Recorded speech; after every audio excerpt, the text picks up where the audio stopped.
A Natale hai visto gente come si va bene. Te ne accorgi stanno in mezzo a loro. Sono diversi, sapere. Stanotte mi sono assettato vicino a nonna che sti parravuggiata rinda una coperta. E mi guardavo con chi lui e chi ne ha visto tanto. Ma in da quel momento ero contento di stare vicino a me. Sti giorni di festa non sono come all'altra. La storia parla di una creatura nata in una rotta abbandonata.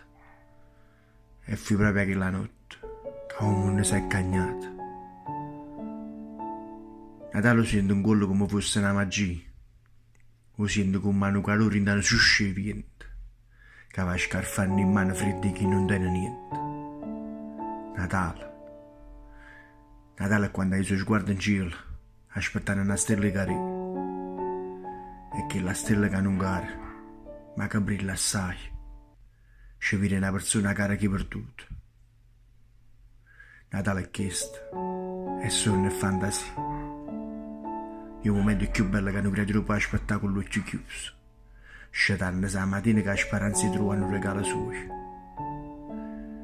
Ma ricordo quando ero creatura, chiudevo l'occhio senza mai dormire, per sentire passare un Natale che portava i regali rindanottati.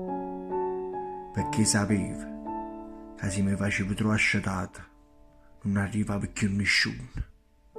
Io Natale scompareva, portandosi lontano tutti i sogni miei.